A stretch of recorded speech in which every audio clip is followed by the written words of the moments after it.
علیکم ورحمۃ اللہ وبرکاتہ۔ بسم اللہ الرحمن الرحیم، والصلاة والسلام علی سیدنا و مولانا محمد وعلی آلہ وصحبہ اجمعین، اما بعد۔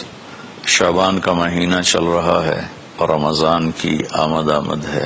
اللہ کے محبوب صلی اللہ تعالی علیہ وسلم رجب جو پچھلا مہینہ گزرا ہے اسی سے ہی رمضان کے لیے ذہن سازی شروع فرما دیتے تھے اور یہ دعا مانگتے تھے، اللہم بارک لنا فی رجب و شعبان وبلغنا رمضان، اور ایک روایت میں بارک لنا فی رمضان بھی ہے کہ اللہ ہمارے رجب اور شعبان میں برکت عطا فرما اور ہمیں رمضان کا مہینہ نصیب فرما اور ہمارے لیے اس کو بابرکت فرما۔ اور شعبان میں آپ کثرت سے روزے رکھتے تھے اور اس میں 15 شعبان کے بارے میں اس کے فضائل موجود ہیں احادیث پاک میں، اور فیہا یفرق کل امر حکیم امرا من عندنا انا کنا مرسلین، سورہ دخان کی یہ آیت ہے شروع کی، حامیم الکتاب المبین انا انزلناہ فی لیلۃ مبارکۃ۔ تو مفسرین اس سے 15 شعبان لیتے ہیں اور کچھ لیلۃ القدر لیتے ہیں۔ تو 15 شعبان کے روزے کا اہتمام یہ ہر دور میں اللہ کے نیک بندے اس کا اہتمام فرماتے رہے، اور حدیث پاک میں بھی اس کی فضیلت آتی ہے کہ اس رات حدیث صحیح ہے، ان اللہ یطلع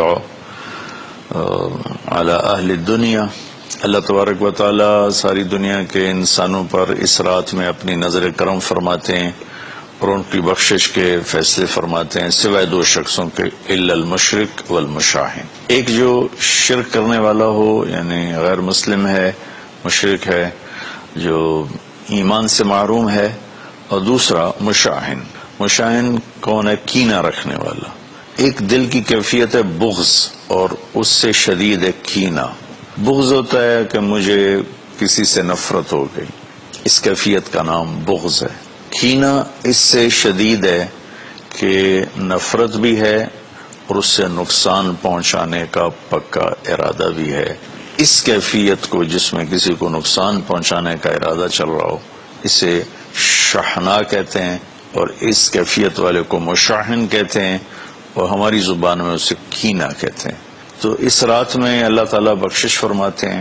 اس رات کا روزہ اللہ کے محبوب صلی اللہ تعالی علیہ وسلم رکھا کرتے تھے، اور بعض روایت میں 1 سال کے صغیرہ گناہوں کی بخشش کی بھی فضیلت بیان کی گئی ہے۔ بہرحال ہر دور کے صالحین، علماء، صوفیاء اس روزے کا اہتمام فرماتے چلے آئے ہیں۔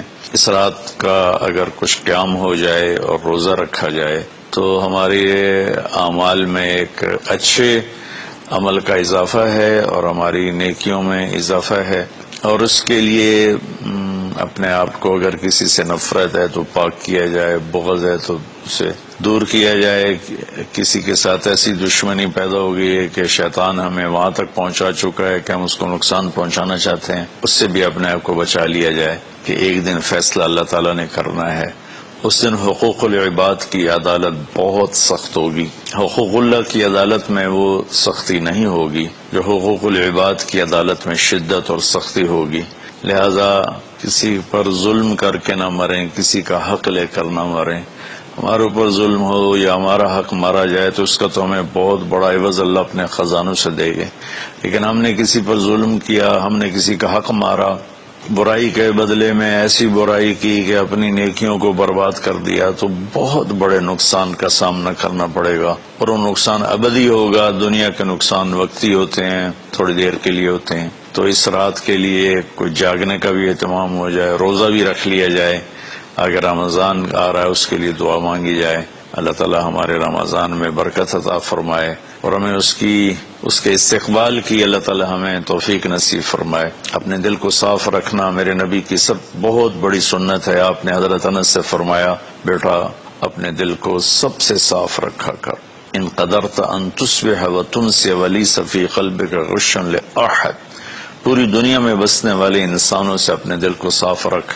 پھر آپ نے فرمایا، یا بنی وذالک من سنت، آپ نے فرمایا میرے بیٹے یہ میری بہت بڑی سنتوں میں سے ایک سنت ہے۔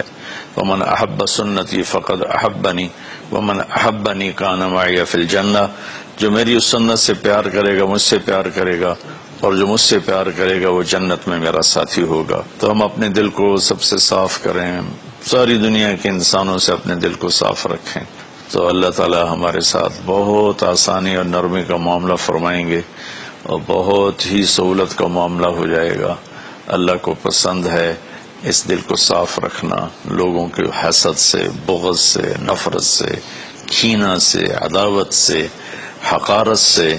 میرے نبی نے فرمایا کسی انسان کے برا ہونے کے لیے بس اتنا ہی کافی ہے کہ دوسروں کو حقیر جانے۔ بِحَسْبِ امْرِئٍ مِّنَ الشَّرِّ ان يحقر اخاہ المسلم، کسی انسان کے برا ہونے کے لیے ضروری نہیں کہ وہ بہت بڑے بڑے گناہ کر رہا ہے تو وہ برا ہے، وہ بھی برے ہیں، لیکن آپ نے فرمایا کہ کسی کے برا ہونے کے لیے اتنا ہی کافی ہے کہ اوروں کو حقیر سمجھے، اپنے آپ کو اچھا سمجھے۔